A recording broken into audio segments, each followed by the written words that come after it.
We're back here at part 2 of the Rough Country upper control arm installation.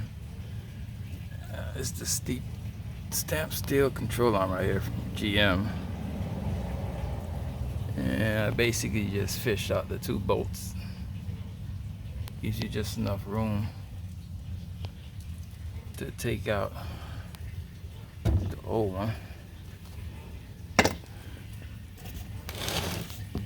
Now Rough Country sends you the nut, and then they also send you a sleeve insert depending on which knuckle you have. Depending on which knuckle you have, you'll insert the sleeve. Give you a number right here for that. 19401A bag 1. Coincidentally, it's 9/11/2023. The date code on this bag. I found that very interesting.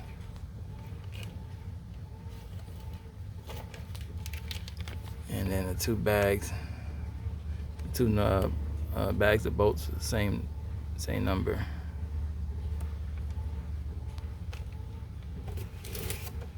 So again, this is the stamped steel version. This is what the stamped steel look like, and the ball joint is still tweaked to the way the lift had it. And then we'll put the new one next to this one,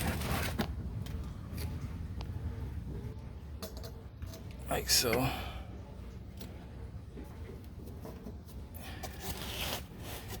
And then you can see for yourself how much more angle you get from the Rough Country upper control arm. Stamped steel, and this is cast aluminum. It's a little bit beefier, and there's no welding points on here. That's what they advertised.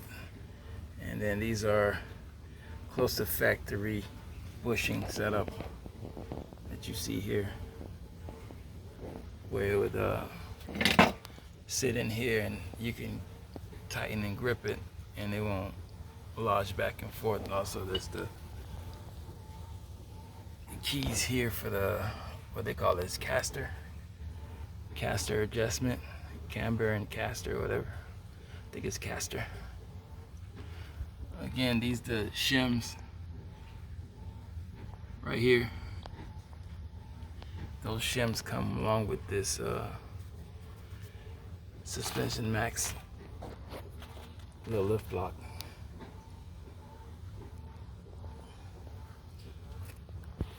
But I got something else coming for here. I'm just installing the upper control arm right now just to verify they fit, and hopefully they improve the ride quality until the rest of the lift kit parts get here.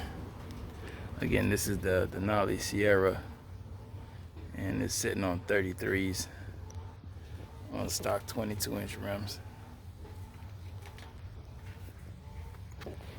But it's step 2 right here of the installation process of the upper control arms from Rough Country.